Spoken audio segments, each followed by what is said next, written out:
Hello, and welcome to It's Already In You podcast. We are your hosts, Liz and Jenine, nutrition and movement experts, mothers and business owners, obsessed with helping you quiet the noise of diet culture. Seeing through the false advertising and promises of our food and fitness industries, helping you discover that everything you need to upgrade your health and well-being is already in you.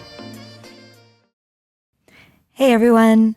In today's episode, Liz and I are going to dive into the connection between sleep, stress, and overall wellness. I think we all can probably connect to a time when sleep and stress has been stressful. I think everybody can pick a day out of the week that they're not sleeping or they're stressed. Totally. Or every day if you're a mom. Yep. So we have a lot that we can dive into. And I think one of the things I was thinking about, and I'd even mentioned this to you before we started, but I was like, we should give our listeners some homework, to think about maybe what throughout the week, when they have a hard time falling asleep, or they feel like something is causing them an increased amount of stress, that it's affecting their sleep or affecting their day-to-day activities, and maybe giving us a shout out and just speaking to that a little bit. And maybe we can do an episode 2 following up on some specific things that people feel like are a side effect of sleep and stress for them. Yeah. Kind of take this information that we offer today and do a little self-study, see if they can connect some dots that make their stress, sleep, that whole cycle a little bit smoother. Yeah. So our first interactive episode. Yes. If you guys were all sitting here with us, but we're going to make pretend you are, and we're going to give you some things to do. So Jenine, talk about, I think the first place to start is stress. So share a little bit about what just stress is. The biological. Yeah, so we can have acute stress and we can have chronic stress. And the one that we worry about the most is that chronic stress. That's going to affect our body systems, all of our organ systems, and our foundations, which obviously are the things that we are concerned with. Because if those things are affected, then it can lead to a bigger health impact. Sure. Of course, even acute stress can lead to things like a lack of sleep, a lack of ability to get your exercise in, wanting to eat crappy food, all of those things. Understanding that there is good stress as well as bad stress in our life. See, good and bad, everybody. We can talk about it. We can use the word bad and not get all freaked out and think we need to go to therapy. But sometimes you guys know what we're saying. Yes. So I think that it's important to understand that, good stress, like exercise, is considered stress on the body. That is going to be a health benefit versus the things that cause us to be anxious and not be able to fall asleep, because sleep and stress are both connected to a well-rounded wellness program as well. Just being well overall includes a really good night's sleep, getting that 7 to 9 hours of sleep in every night. And understanding how, in addition to knowing the chronic stress and the risks of it, but also understanding how to decrease stress in your life. Yeah, I think that's definitely really important, because you can't get out of experiencing stress. And the way I think of acute stress and even the things that come of it, like lack of sleep or maybe some poor choices increase of alcohol or increase of the foods that make us feel comfortable or whatever, I usually think of that as a time period, and chronic more as ongoing. So sometimes I think we can all look back at a time period that was stressful, but we moved through it and picked back up our old habits, and it really didn't have a lasting effect, where chronic is something that really is there more than it's not. So stress from the body standpoint, many years ago was there to protect us. It was there to say, you're in danger or something, that fight or flight that you hear. And so there's a response in our body when that happens, and that releases adrenaline or cortisol and other hormones that send signals to our body, like alert, awake, go, fast, run protect. away from that lion. Totally. And that's like literally what it is. And so now in 2025, we're experiencing that high alert often through the day, even if we're used to it, right? Yeah. Even if our bodies are used to it, driving, slamming on the brakes, something happens with your kids, social media, just something gets thrown in your face that you're not prepared for. And so knowing that really, to me, is like the undercurrent of a lot of stress responses, is that our body is taking something that is very natural and actually is a positive, but it's on repeat often through the day, and our bodies can't respond and process. So it's like that compounding stress. So just having that awareness, and like I feel like when I'm aware of that, I can kind of feel those spikes. Like I can connect that like wave in my body to a release of something. And so when you think about stress and some of the things that people are experiencing day in, day out, and then they are like, okay, now I'm going to relax, or I'm going to go to sleep, or I'm going to shut it off. What are some common things that like people maybe wouldn't even think of that are creating that high stress? Well, I mean, I think the phone constantly having access to it.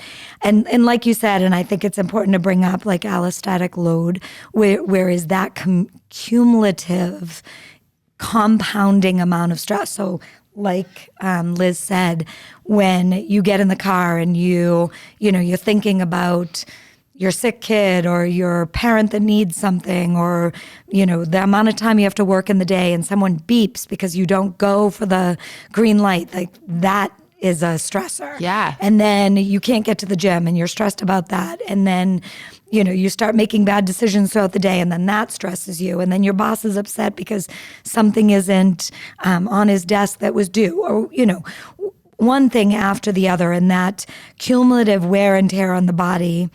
And then that is that chronic stress that will affect everything from your immune system to your ability to lose weight to anxiety and depression. Yeah. Right? And then all of those things can also create stress. So it's this constant cycle. Looking at social media all day, every day, and, thinking that people can afford to be away and you can't is a stressor.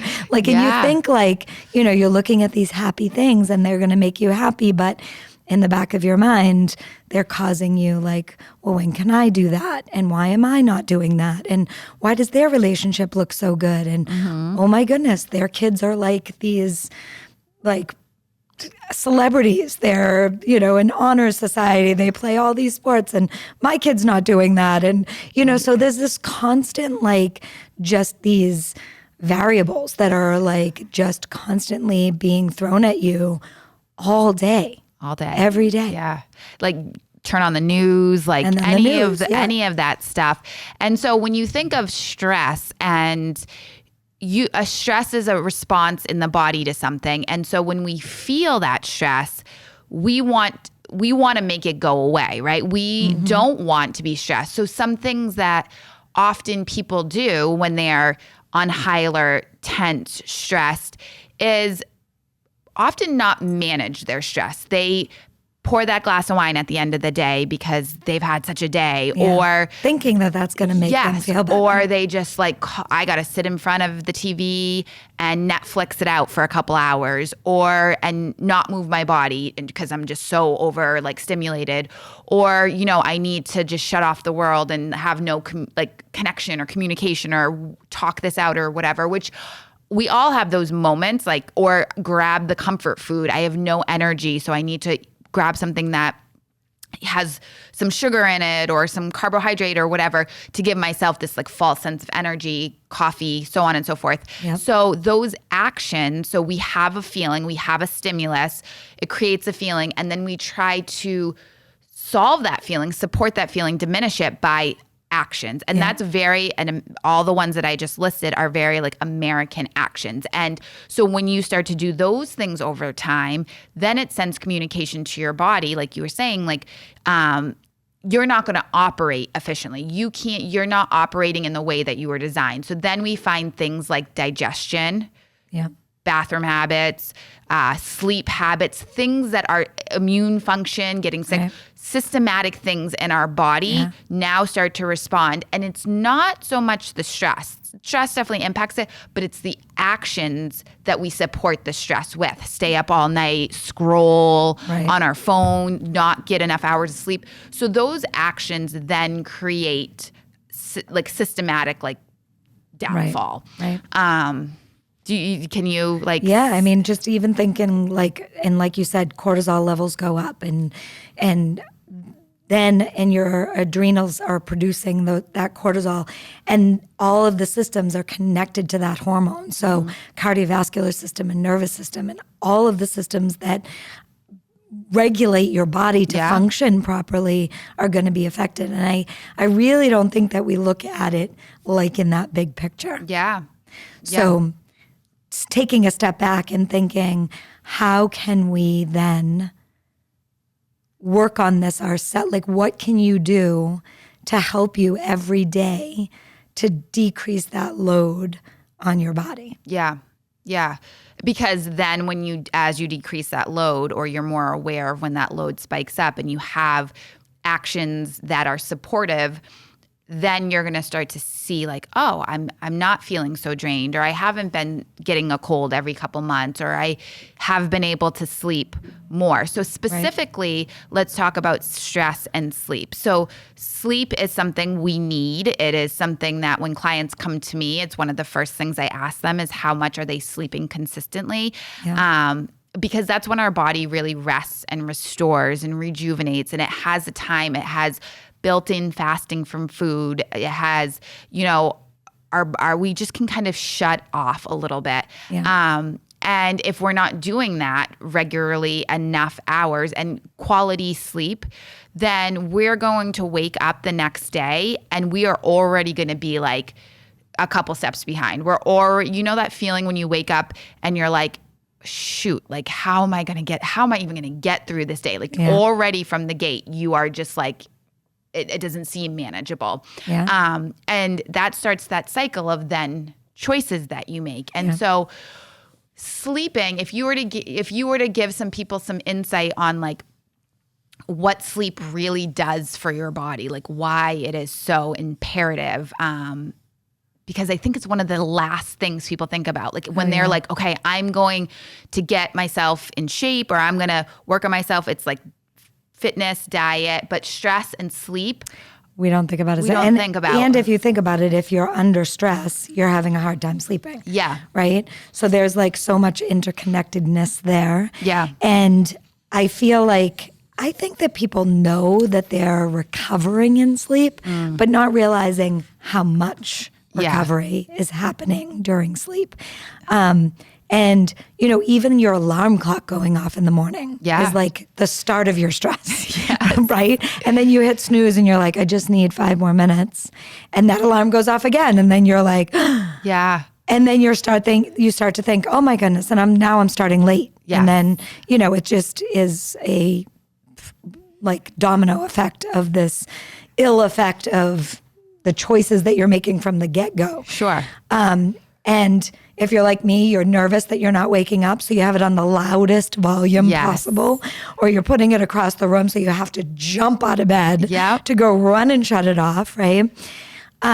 So in thinking about like, well, what's happening, why are we so worried about the fact that we need that sleep is because, and depending on what kind of sleep you're getting too is really important, like REM sleep and deep sleep. And that's when your body is recovering. Resetting, repairing, like all the things that we need for our body to then restore and start functioning the way that it should function, like in a quality way, is happening during sleep. I mean, when we are lying in our bed at the end of the day, and I have done it many, many times, and you're scrolling on your phone and the lights are bright, and maybe you have a kid in the bed with you, or like, you know, you just watched an intense show, all of those type of things. And then you have the expectations of like, okay, I'm going to shut it all down, shut it out.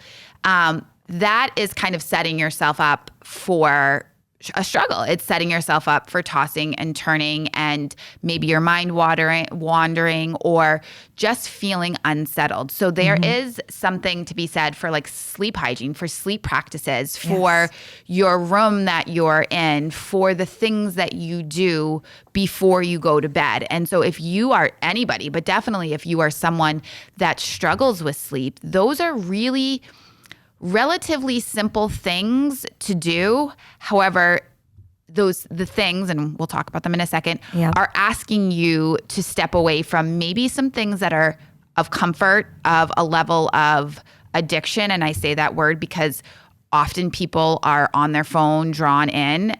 They have habits that are the same every day, whether it is coming home and having a cocktail or a glass of wine, or, you know, just not exercising in the day and lying on the couch and watching TV. And I get it. But like, those are habits that most likely, if you were to be like, okay, I am having a hard time with stress and I'm having a hard time with sleeping, you can identify that some of those things are probably things that you do regularly. Yeah. And they're all a vicious cycle too. It's a cycle. Yeah. Right? Like if you feel, and then we put them on repeat because we start to fall into that like rut of, well, I'm stressed and I'm not sleeping. Yeah. So now I'm tired. So now I don't want to exercise. And now I just want to sit and I want to binge on Netflix and watch my series. And that's all I can function with, right? That's all I can handle. And then we use the excuse that this makes us feel good, like being able to sit on the couch and not do anything. Yes. That we lose the things that are really going to make us feel good, right? Totally. I was saying the other day that like it's amazing when you realize, you know, I do posts every day for my business, right? Like and it's like really important that I feel like I get them done Monday through Friday. Now I give myself the weekend off of posting. Good girl. Yes. And that's all because of Liz. But I was sitting at the desk or sitting in my car or just like, you know, sitting somewhere doing this post. And sometimes posts can take you like a half hour to 2 hours. Yes. Yeah. Like, and you're literally like, because you're researching for the post or you're writing out how you want the post to come out or you need to create some like reel or something. Yeah. And you're comparing yourself to everybody else out there that has these beautiful companies that are creating their reels, right? Yes. But I took it to the treadmill and like, I'm not running 6 miles an hour on the treadmill. I'm walking at a slow pace. Yep. It's like almost like I have a walking pad, but I'm on a treadmill, right? And I get on there, and when I'm done with my post, I look at the time that I'm on the treadmill. Sometimes it's 20 minutes. Sometimes I've done 3 miles. Yeah. And I am like, wow. Yeah. Think about that time that I was wasting sitting there, right? But you know, the first time you do it, you're like, you're proud of yourself. Like, that was great. I did that, and it's so much better than sitting on my butt and doing it. But then, like, the next day, you're like, oh, I just want to sit down and drink my coffee and do this post, right? And then you're like, but then you realize how much better it felt. That's huge. It's huge to move. And then if you keep doing that, then it becomes a habit, right? And I'm not going to say that there's not days where life is throwing everything it can at you and you're like, nope, I'm going to sit down and drink the coffee and do my post. It's going to happen. But making these changes, like in thinking about how can I improve my sleep habits? How can I create a wind down routine? What is it that I need to think about that is affecting my sleep, right? Like we said at the beginning, if you can start to think about what is affecting your sleep, throw some stuff at us so that we can start to talk about that, right? Yeah. But like, I have clients that, you know, the middle of the day, they feel tired. They feel like they can't get through the day unless they have that cup of coffee. caffeine at 2:00 in the afternoon is going to affect your sleep. Yeah. Right? The half-life of coffee can be 12 hours. Yeah. So when you're thinking about that, why are you still wide awake when you put your head on your pillow at 10:30 at night? Well, you had coffee at 2:30. So there's that. The blue light from your phone. Yep. That's going to keep you awake. I just found out, which is so crazy. I just found out that and Vegas started this, that they put blue lights on their like slot machines. Did you know this? Yeah. Yes. What? To keep everybody awake. In addition to pumping oxygen into the right. Totally. So I'm like, I wonder how I could pump oxygen into the studio. I know. Get everybody a little extra. Right? Yeah. Get that energy up and give that. But in any event, I don't know. I would have to do a lot of research to make sure it was healthy oxygen. Yes. I mean, I would just say, just put some good music on it. Right. But imagine that. Yeah. Like these are real things that big corporations are doing to keep people awake and spending money, right? So if you think about that, you're on the phone and it is so difficult. Like, I'm not saying that this is like, hey, you over there, stop scrolling on your phone while you're, getting ready to go to bed at night. Because I swear that it's the time where we're like, oh, look at these pictures and look at my friends' kids and they're getting so older and look at this wedding and this person got engaged and then, oh, look at that pretty outfit and click, click, click. Yeah. Now we're shopping. Outfits coming to you. Right? Like, I mean, it is a rabbit hole. Yeah. And I almost feel like at night when there's nothing else going on, that's where we tend to kind of get sucked into it. Yeah. So I think it's like just creating like anything. The thing about it is, guys, it's not like there's no deal making. Like, this is how your body works. Right. It's just like you got to find a space within your lifestyle that you meet yourself closer to your natural, how our body is built to run. And so, like with the phone or with, the food you're eating, a lot of times people at night, it's their dessert time. They're adding sugar, just like you said with the caffeine, into their bodies right before they go to bed. That's going to impact the stimulus that your body is going to start to, your blood sugar, it's going to spike up. And so to think back or to step back and say, okay, what are some of these things? It's not realistically that I'm not going to look at my phone in the evening. I enjoy it. I want to see those things, or I want to watch a show, or I want to just chill out for a little bit. But I think it's important to look, one, what you've done throughout the day. Yeah. So if you've got a good workout in, if you've been productive, sitting on the couch and watching a show for an hour, that's different than sitting behind a desk for driving to work, sitting behind a desk for 8-9 hours a day, driving home and then sitting on the couch. Your body has an exerted energy. So it's not going to want to start like chill out because it needs to exert energy. Yep. And so to look at the difference between the two, setting a timer on your phone so that it alerts you, you've been on your phone for 1 hour for the day and it's time to shut it down. When you are watching, something I do probably every single night, it's probably one of my strongest habits, is when I am either watching TV or not even watching TV, I always do like a restorative stretch. And it doesn't have to be, I can be in my pajamas or sweatpants or whatever. I can be in the living room when my kids are on the couch and we're watching something, and I just get on the floor and I do probably 20 minutes of just like stretching. Yeah. And I always feel like that is like me telling my body the day is coming to an end. Personally, you don't have girls that are like, sit down and scratch my back. No. Yeah. My boys are like. I try to do squats when I'm watching TV sometimes. I'll get up and just like tap the couch and sit back up just because I need to like feel that I'm like doing something other than spending 2.5 hours on the couch. But yeah, my girls are like, no. You're going to sit down next to me. You're going to do something other than what you're doing. Play with my hair. Yes. Touch my back. I know, but that's sweet too. But yeah, so building in those things, I will look at my phone in the evening. I shut it off a half hour before I go to bed. I go upstairs by myself, usually before my family goes upstairs, and we'll read, because that makes, open a book, you're instantly asleep. Yeah. Right. Two lines and you're like, wow. Time to go to bed. But I try to, so it's like, I am still watching a little TV. I am still looking at my phone. But I'm checking in what I did throughout the day. Yeah. I'm mindful of the things that I know are my personal triggers. Caffeine could never.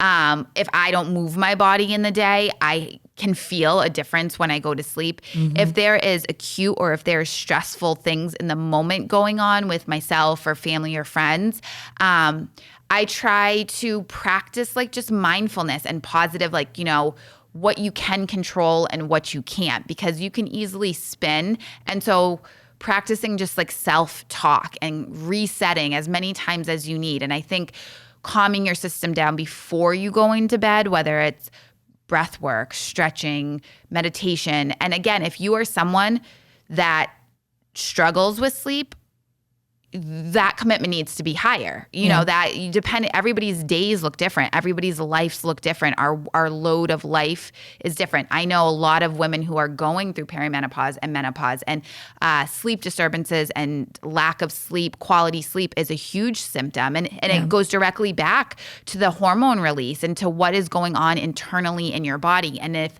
that is something you're experiencing, those supportive habits and commitments need to be that much more. Your body's telling you it needs.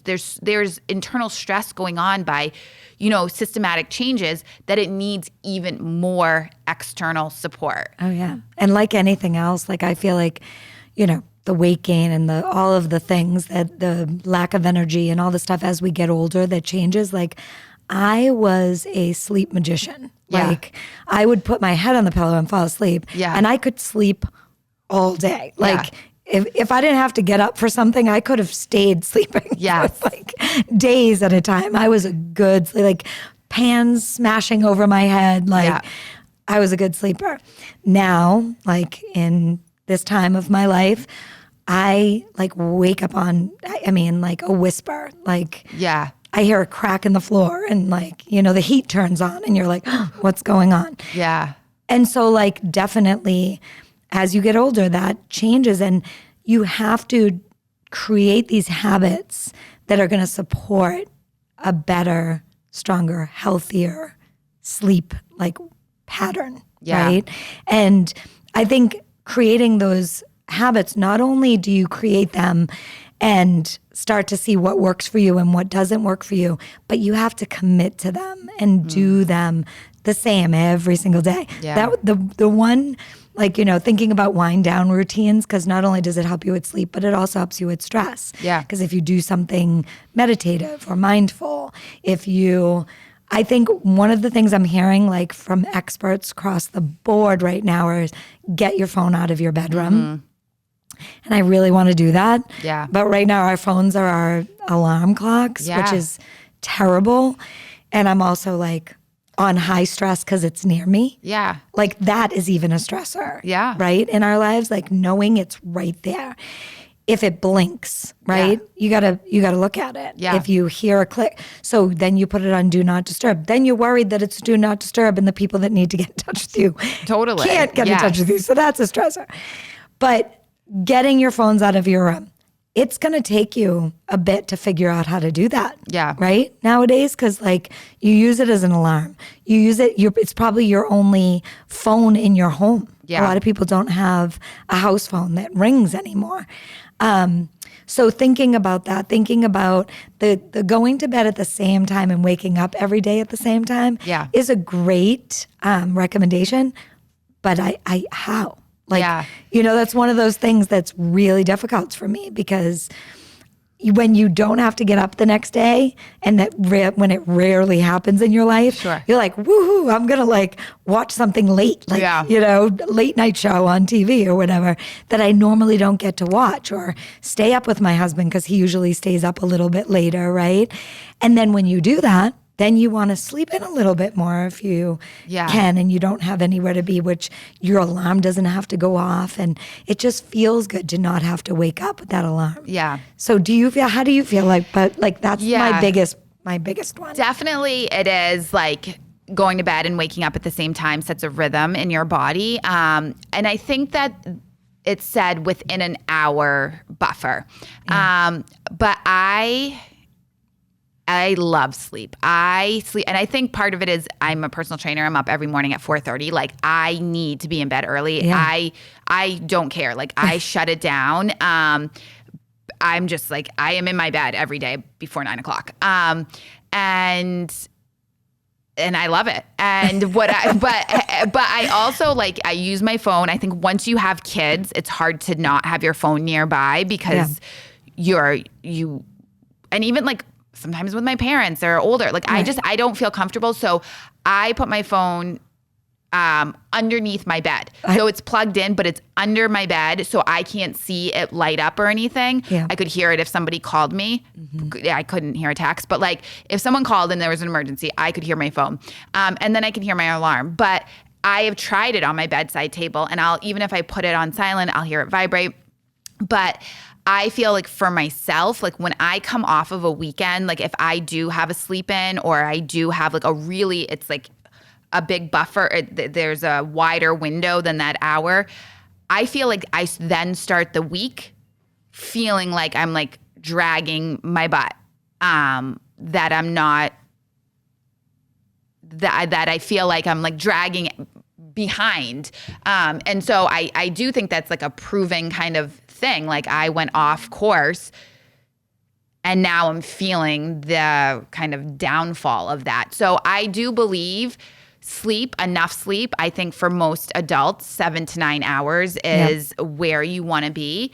I definitely like feel like I fall right in that 8-hour mark. But the 7 to 9 hours consistently is one of the biggest things that you can do. And I would say, I mean, last week when we had Nicole on from Live Well Collaborative, that's one of the tips that she said is your sleep cycle. Because I think it just sets the tone for everything else, like just the rhythm in your body, your hunger cycle, when your breakfast is, when your lunch is. Like if you have a cup of coffee in the morning, it just kind of sets that rhythm for your day and your body gets used to that. So I would say like if we want to talk about some tips, like you shook that right out of my mouth. About tips? Yeah.